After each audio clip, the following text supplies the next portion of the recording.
Earthlings, and welcome to your weekly dose of newsy infotainment. It's Let's Be Treasonable, coming to you from the luxurious studios of Radio Titans in Los Angeles, freshly Febrezed with your cognitive dissidents on the panel this week.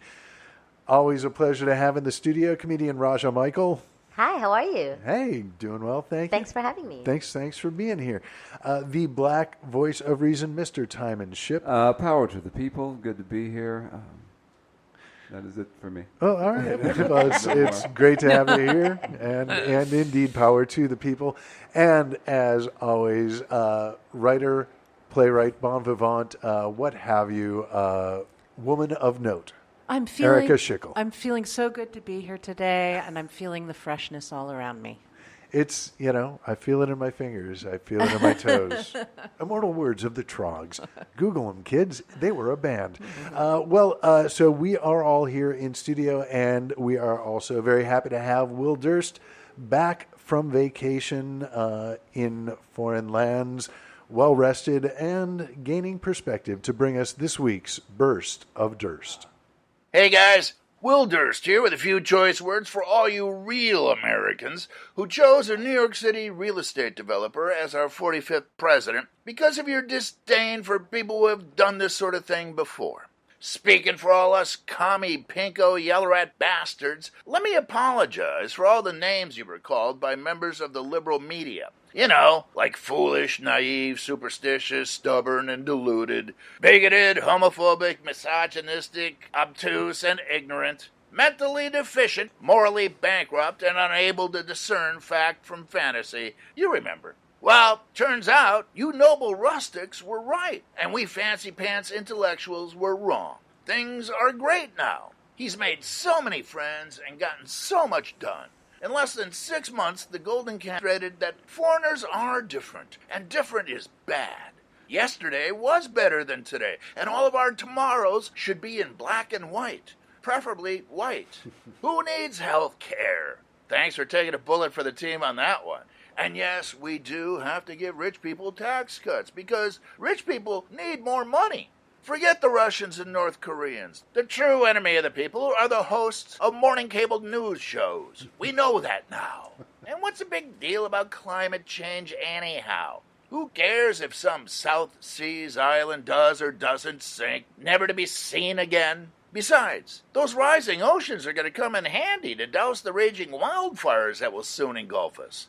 Schooling is for sissies. Louder is better, and deafening is best, and confusing deafening is the most best ever. And if you aren't cheating, you obviously don't want it bad enough. You professed a desire to shake things up, so one question. Shook up enough yet? It's easy to see that, as you say, he's no intellectual elite. You got that one right. For Let's Be Treasonable, I'm Will Durst. Thank you very much, Will. Woo-hoo.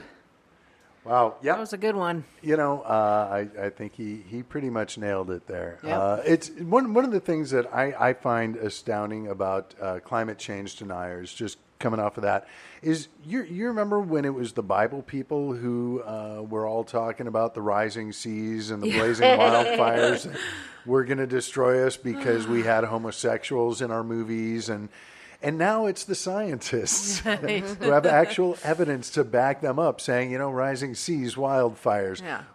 But because there's an actual cause instead of a vengeful God, it's too practical, and and there's things we can do about it, and you don't want that, right? Fake news. Fake news. Well, speaking of the fake news that is our real news these days. Our president had, as of this morning, Saturday, July 1st, a continuing tantrum railing against Joe and Mika from Morning Joe. Well, he has really great priorities because that's the most important thing facing our country right now. Yeah. It really is. Yeah. Sure, you could bring up other issues, talk about what's going on with ISIS, healthcare, taxes. I don't know, but jobs, at this point, the thing all these companies that he saved that are now sending their jobs to Mexico. But let's talk about what's really worrying. Are Joe and Mika going to be okay? Will they be all right? Have they been? I'm worried that they're hurt. Well, he's doing wonders for their ratings. He's doing That's so much exactly for them. what Mika said. Mika said, What? we're going to be okay. I'm fine. She Okay. said that. Oh, he's doing wonders for their ratings. They're like nobody Oh, who I here know. knew who they were. And Who even knew who the hell they were imagine until how this happened? hot the sex must be between them this weekend? It was like he totally did like a I'll Kanye spike Taylor. your ratings. He did a total like Kanye Taylor Swift kind of thing. You know what I mean? Like who knew who Taylor Swift was? So Kanye did her like he did. Who knew who Joe and Mika really were until now? Now all of a sudden they have fans. People feel bad for them. If it weren't for you, Dr. Robinson, I wouldn't know that she was actually the daughter of Zbigniew Brzezinski. Which is just, I mean, I had that sort of wild thought, and I went, oh, Schickel, just settle down. She's not related to him. But this is how much I know. Why am I even on this show? I don't know. Well, you bring an entertaining viewpoint. And absolutely. And you're delightful. No, but, it's funny because if you've been following the exchange this week, they apparently talked about what a debacle his presidency is, as they will do on their show because it is a political news show. This is their job to do that. And they're on the Newsy network that has more fact-based reporting. And part of being president is being analyzed and criticized by people whose job it is to do that, right? Part of the job that he kind did. of the ones who, The job who he ran hired for. you. The fact of the matter is, we are your boss. That's how this You work works. for the American people. Yep. But so they said something that upset him. So they were doing a hatchet job on him. Of course, yeah. And? Being fake news. He tweeted personal insults about Mika bleeding from a facelift, which there is photographic evidence of the time at Mar-a-Lago, no blood. And my thing too is like, why are people, not the most attractive man in the world? He's always trying to attack people who are like 100 times better looking than him. No.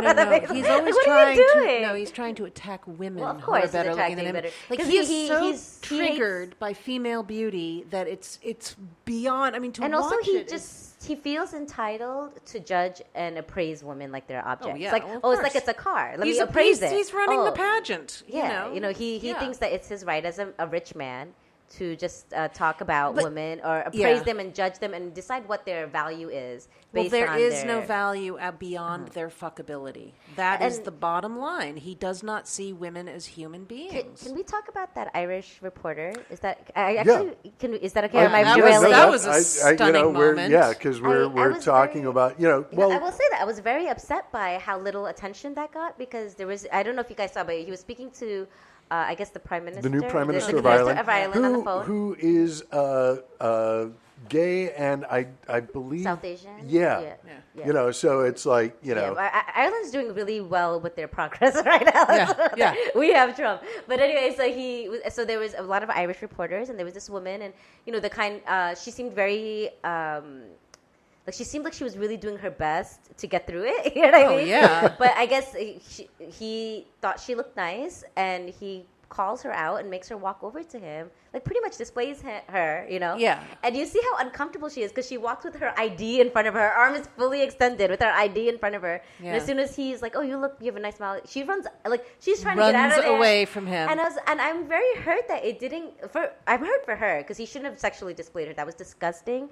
And he's the president behaving like this. It's ridiculous. But also, why wasn't there a stronger reaction to it? Well, From who? Who is the reaction you're looking for? I mean, it's The people in the room or the media? It trended on Twitter It for a did. while, but I don't feel like I was hearing enough about it from the media, from the news. Like, it was really bad. Well, Because but we were just talking about this before the show, and it certainly not to diminish what a horrible thing it is, but it is one of many horrible things That's what I was he's just done. going to say. Like, and how it do you it gets even lost in track it? This is the problem with this presidency, is that it is coming at such a fast and furious pace. There's no way for anybody to focus and parse one thing. Actually, that's not entirely true. And we shared a link on our Facebook page earlier this week, Let's Be Treasonable. The New York Times published a list of all of Donald Trump's lies to date. And then there's a list that's been going around. I'll share the link on our page after the show. It's updated every Sunday, and it's basically the atrocities of the week. So, this woman is logging everything to maintain the understanding that what is happening is not normal. Yeah. The thing that really irks me is that the Republicans in Congress, who have been holding themselves up as for the last 50 some odd years at least, it's like, oh, these liberal hippie idiot Democrats, we're the grown-ups, let us handle things. Right. And they're like parents at Soup Plantation whose kid is running all around, tripping waiters, sticking his face in the Sunday bar, and they're sitting at their table going, "Oh, we disapprove." If you're just sitting there at your table, still sign off on the whole global disapproval warming is thing not and no enough. health insurance for anybody. But we don't like what he's doing. And the thing that they're disapproving of too, it's not what he's doing; it's his tone.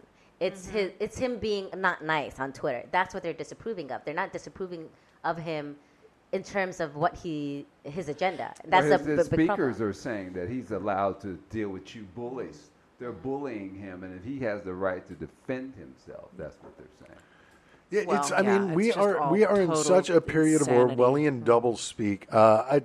I saw an article in I think it was in the Washington Post, but the last paragraph was an interview segment with Kellyanne Conway, where she was talking about the sexism that is being directed at the White House, and it was just like, wait, did sexism? You, yeah, by whom? At what? I'll look it up. Help me. It was no. It Well, she was makes up stuff, so there's absolutely- no rushing. It was one of those things where like you're reading the article and you scroll back, because you're wait, did I miss something?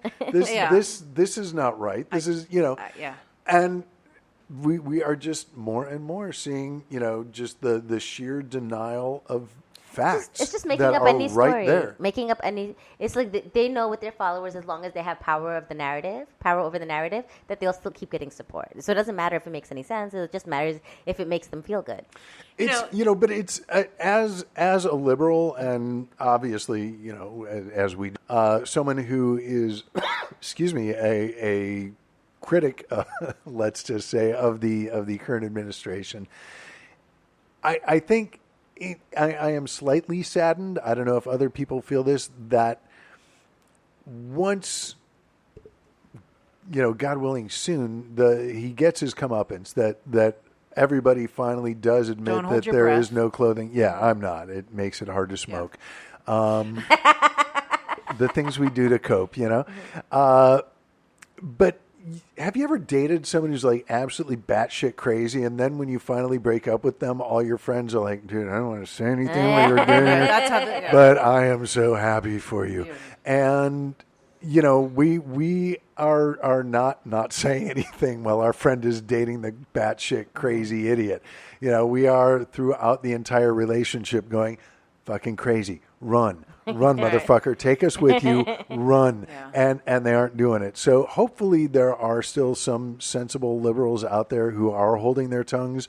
So when it is all over, they can say to the Bernie or bust people and the idiot Republicans and all the people that made it possible for Trump to become our president, that someone will be there to say, I didn't want to say anything before, but man...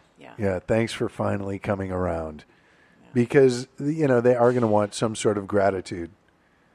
I don't know. I think what you're saying makes me think that there's going to be some kind of a future in which there will be reasonable conversations and people accounting for themselves. And I feel like the public discourse has completely moved beyond that. Yeah, and the moment it left the building, I think, was obviously during the campaign.